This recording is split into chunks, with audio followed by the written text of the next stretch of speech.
From ABC, this is World News Tonight with Peter Jennings. Finally from us this evening on the American agenda, corporate survival training. It sometimes seems as if every other business story these days is about layoffs, a financial and psychological blow for those who lose their jobs, obviously, but demoralizing as well for those who are still working. Whether on the job or off, many people become paralyzed with the fear of what is just around the corner. Our agenda reporter Ken Kashiwahara on an unusual program designed to overcome fear. What you want to do? I'm Mark, and I want to do it. Yeah! They have come to a California redwood forest to confront their new corporate environment. There's the fear of what do I do when I lose my job, when it's my turn. You jump from what's comfortable to what's uncomfortable. And you have to jump hard and strong and grab for what makes sense for you. 40 feet above ground, they learn to handle their fears. I know I can do it, but it's so scary. And they learn to take risks. When you challenge yourself and you realize that if you just push yourself, you can go and you can do it, it makes a huge difference than spinning your wheels and worrying about what if this, what if that, what if I get laid off. What looks like frivolous games is serious business. The Amdahl Corporation pays about $250 per employee for this unusual training program, designed to replace fear and uncertainty with confidence and self-esteem. The adrenal response of the body from fear, excitement, whether it's due to downsizing or due to being 35 to 45 feet up in a tree, is similar, almost identical. Over the last 2 years, Amdahl, a computer manufacturer, has laid off nearly a quarter of its workforce, restructured its business, and redefined many of its jobs.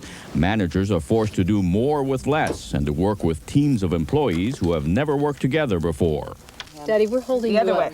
The training program teaches new team members to support each other. Oh, is that good? Then I'll come around yours. They learn to communicate with each other to get the job done. Okay, I'm going to let go of my rope. And they learn what happens when they don't communicate. Got it? Hi, welcome to the Whoa. Got it? I knew I was Stay with him. There wasn't the verbal communication. I just noticed it was like, boom, they were just switching ropes and going, you know? Yes, but look at the consequence. Nick, what happened to you? Consequence of that behavior was Hell. Nick was on the ground. Skeptics have questioned the value of companies paying for their employees to come out here to play games for a day.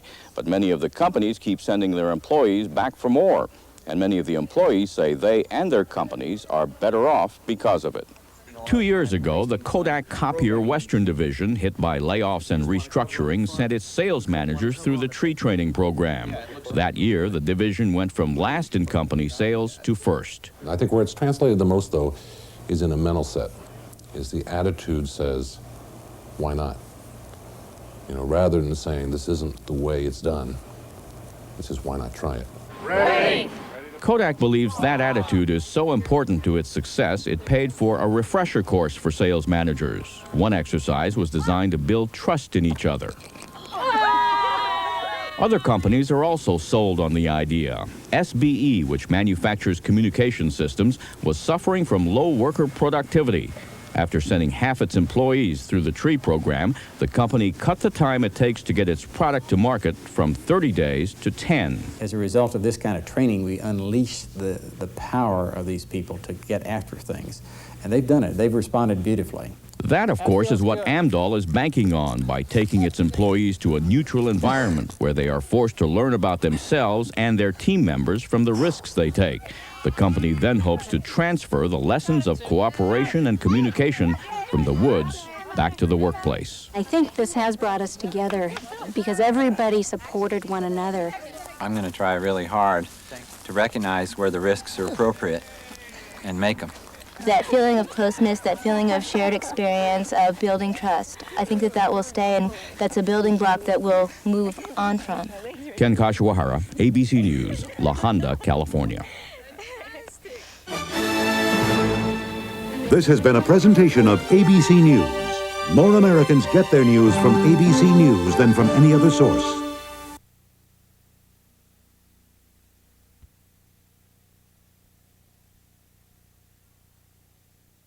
In thousands of homes, vigorous workmen rise to meet a new day and a new opportunity.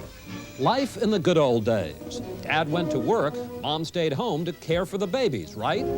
But today, life is different.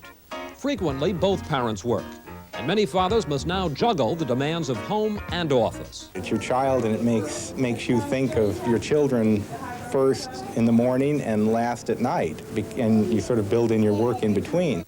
Tonight, how some men are finding that going from the fast track to the daddy track is a great way to derail a career.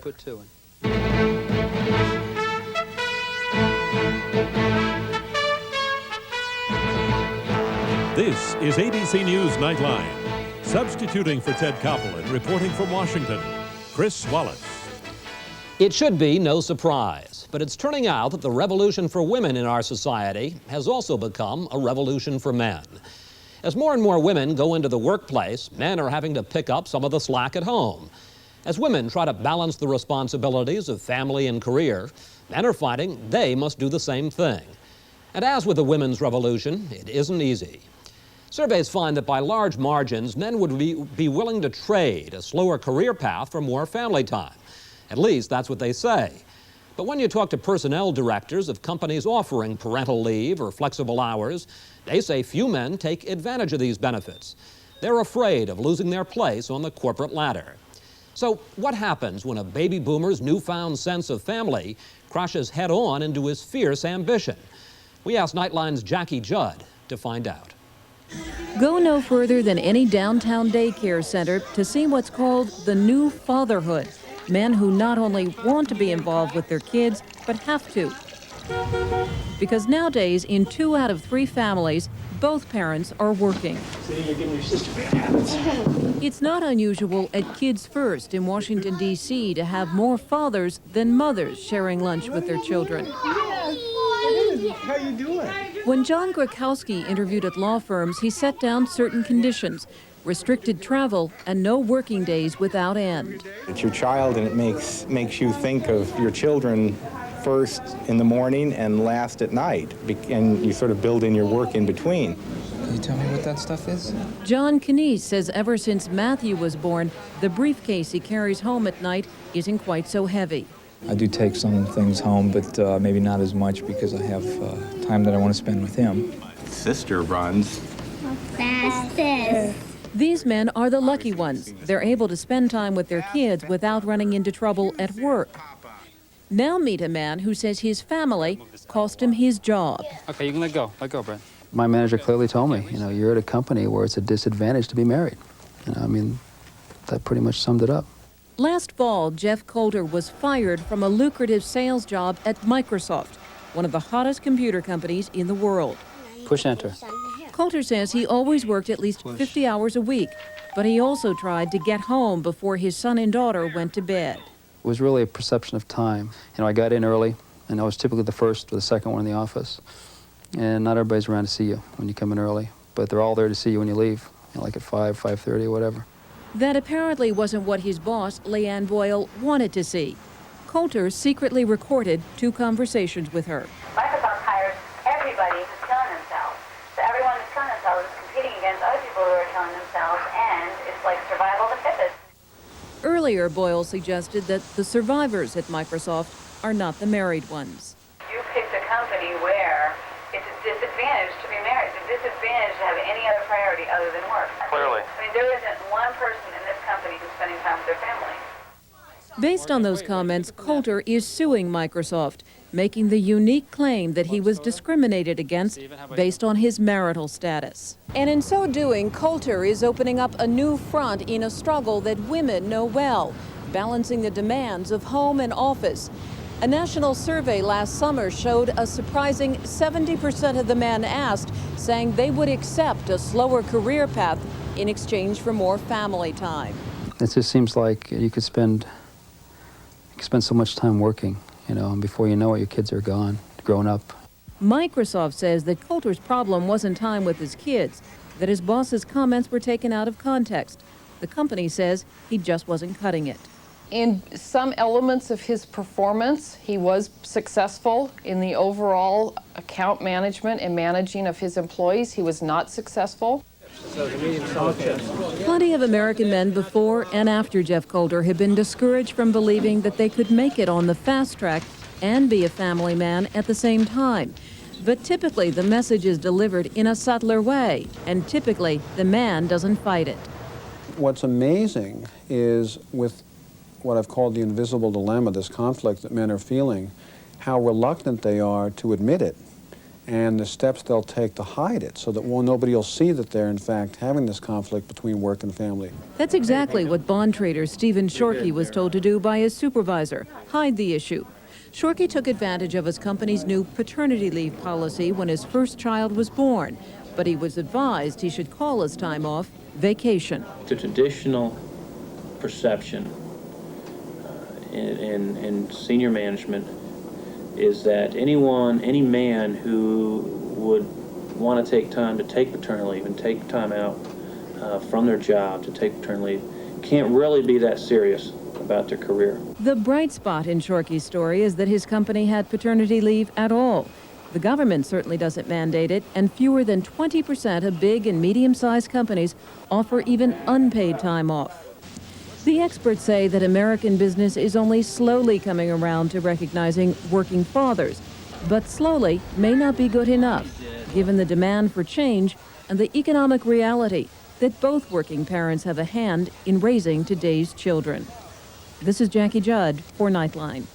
Nightline is a presentation of ABC News. More Americans get their news from ABC News than from any other source.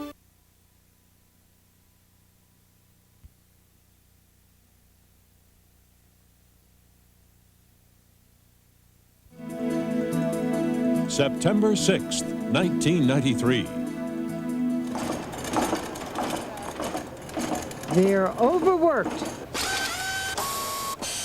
I'm not willing to work, 50 hours a day and, live in the office from 7 till midnight. They're underpaid. They want to pay you less as possible, but they want the best and most quality work that they can get out of a person. And they're just plain fed up. And these people say, we thought it was a family. We worked here all our lives and suddenly we're out of work. Tonight, they're American workers surviving in the 90s.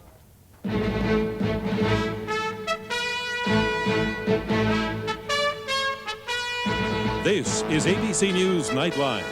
Substituting for Ted Koppel and reporting from Washington, Cokie Roberts. Labor Day. It marks the official end of summer, back to school, back to work. For many of us, it's back to work after very little, if any, time off to jobs that can't be counted on. Unemployment figures are down, but Americans are working longer hours for less pay as employers try to adapt to changing times. Even people who feel okay about their own jobs worry about their kids. After a lifetime of doing everything right, working hard, paying taxes, sending kids to college, families don't understand why it's so tough just making ends meet. Later in this broadcast, we're going to introduce you to some people who know the new workplace well and have some thoughts about how to cope in it. But first, a look at what's happening in the offices and factories and shops around the country today. As Nightline correspondent Chris Bury reports, it's not a happy story. In industry after industry, you can hear the axe falling across corporate America. We begin tonight with news of a devastating blow to employees of Aetna Life and Casualty. Word of layoffs. That's right, almost 5,000 of them. The paternal company is a thing of the past, and the lean and mean company is in, I guess. Several major corporations, notably Boeing and IBM, announced plans for major layoffs this week in their bids to cut losses. Now, the #1 priority is to restore the company to profitability. Eastman Kodak says it will eliminate 10,000 jobs worldwide by the end of 1995. By now, the downsizing bulletins have become routine, a daily drumbeat of distress for the nation's workers. And as a result, according to a comprehensive new survey of attitudes on work, Americans, though still working hard, appear to be losing their loyalty to the mother company. Only about 1 out of 4 workers are strongly committed to helping their companies succeed, but almost all workers are very willing to go that extra mile to do their own jobs well. But they also feel overworked. 80% said their jobs required them to work very hard. 65% said they had to work very fast. And 42% often felt used up by the end of the workday. My average day is about 14 hours. I leave at 5:30, get home at 7 or 7:30. And if I have anything left, you know, then I give it to the family, but sometimes there's not a lot left to give. You feel burnt out, especially after working 36 hours. You definitely are burnt out of the job. Today, of course, most Americans had the holiday off, and they'd like a lot more time off. Just as many men as women say they would sacrifice promotions to get it. But many are afraid to even ask for more time, and almost 1 in 5 fear for their jobs, period. I'd be afraid to ask for more time off because they would think that I didn't need the money or that I didn't want the job, and that they could find somebody else that would want to spend more time there and put more hours in. What people say they want from a job, even more than money, is a better work environment, flexible schedules, and understanding bosses. What I'm looking for in my job is to have fun with the people I work with, feel like I accomplished something, and have enough free time when I'm not working to enjoy it. Perhaps no company better illustrates the changes underway in the workplace than IBM, once the gold standard for loyalty as a two-way street. If you worked hard, you would move up, get regular raises, and retire with full pension. One of the reasons I came up here was when I came for my interview, they offered me, said, well, we have no layoffs, so you have permanent employment. You know you're going to be guaranteed of that. Now, of course, the guarantee is gone. IBM is in the middle of a massive restructuring that will cost 85,000 jobs this year alone. Whatever happened to that mutual loyalty? It's changing times. We have to go with what happens in the world, and nothing is forever. It's unfortunate. It's been a good company, but we have to change. And the biggest change afoot in the workforce now is the move from permanent to part-time and temporary jobs. More than 1 in 4 Americans now work for only a few hours a day or a few weeks at a time. It is the age of the disposable worker. The largest private employer in America is no longer General Motors. It is Manpower, Inc., How's the assignment going? the world's largest temporary help service. Its chairman compares Manpower to an automatic cash machine for corporations. They can have exactly the people they need when business goes up sharply for whatever the reason, and when it comes down, we take them back and send them someplace else. So it does give companies the ability to control or to have flexible the cost of labor, or at least a portion of that cost of labor. It also allows employers to cut costs in many cases by reducing or eliminating vacation, health, and pension benefits. And temporaries are often paid less for the same job than full-time workers. It is an horrendous development. Studs Terkel is a Chicago author who writes about working men and women.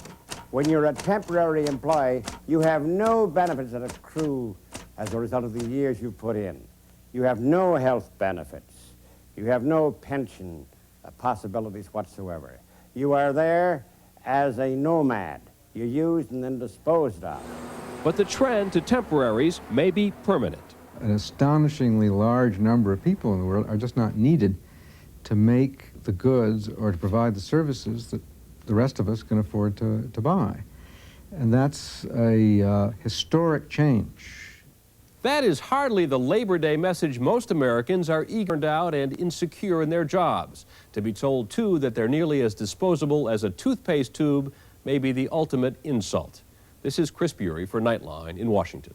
Nightline is a presentation of ABC News. More Americans get their news from ABC News than from any other source.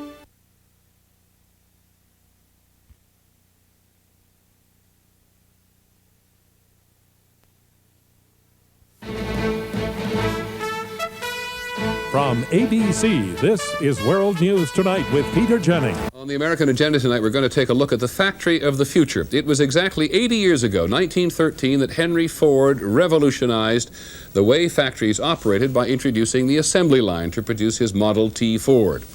But just as cars change, so finally do some factories. Many of them because they must do so to meet foreign competition. Today, the new emphasis is on creativity and teamwork. Our agenda reporter is Linda Patillo. It is 6:50 a.m. at Square D's Lexington factory. The day is beginning, but no one punches a time clock. Morning, everyone. I'd like to go over what we ran yesterday. We ran 88%. Here, every day begins with a team meeting. This is Team 440. Our quality remains excellent. We're doing a great job on quality. We just need to keep up that good work that we're doing. Thank y'all very much. Go team! All across the plant, production is up, way up, because Square D has revolutionized the way its employees think about work. A major manufacturer of electrical equipment, the company has divided nearly 800 of the plant's workers into teams of 20 to 30. Each team operates like a small business, run by the workers themselves. If I see something that I'm not satisfied with, I'll stop the line. Used to be you didn't. Whatever your boss told you, you did it. But if I don't like it, I'll stop the line and say, hey, this don't go. Employees like Gloria Henry are delighted with their new power. Gloria started here 20 years ago, right out of high school. Until recently, each employee spent all day working on one part, then passed it on over and over again. Workers never saw the finished product or cared much about it. Now, the plant's layout has been redesigned into small factories within a factory to make each team responsible for its product from start to finish. The team charts the accuracy of the work every 30 minutes. I've had people look me in the eye and say, you know, at one time I was told by management, you're not paid to think, just do your job. And when you think about it, that's tragic. 8:40 a.m. and the first circuit breaker panels of the day roll off the line. Team members analyze their work. Then I would put the raceway lug and that small little screw onto that instead of this screw. Without consulting management, a decision to change the order in which the parts are screwed together is made on the spot. The transformation of Square D began 5 years ago, when its chairman concluded that the company was spending more money on painting its buildings than it was on developing its employees. Can you draw that one? I don't know. Today, the company runs more than half a dozen training programs. In exercises like this, workers learn how to perform as a team and how to resolve problems without going to management. More advanced classes teach everything from new technology to how to service customers better. The customer waits whether it's a holiday or weekend. Working or not. While most other companies spend less than 1% of their payroll on worker training, the Lexington plant hopes to spend 4% of its payroll this year. The training pays off. Just 3 hours into the shift, Betty Howarth's packing machine is jammed. Thanks to an advanced 22-week course that included mechanics, Betty fixes the machine herself, saving hours, if not days. How important do you think retraining and the emphasis on quality is to your company's survival now? I would say if we didn't do it, we could pretty much pick a date and would be out of business. Customer expectations are higher than they've ever been, and we need to continually meet those customer expectations if we expect to stay in business. 3:20, the shift is over. Team 440 has finished its 57th day without a rejection for errors or defects. Overall, the plant's rejection rate is down 75%. And while it used to take 6 weeks to process the average order, Team 440 now does it in 3 days. But the success of this revolution can be measured by more than the bottom line. I really think I'm somebody now. You do. You feel real good, you know. I'm proud of my job. I take more pride in what I'm doing. Linda Patillo, ABC News, Lexington, Kentucky. This has been a presentation of ABC News. More Americans get their news from ABC News than from any other source.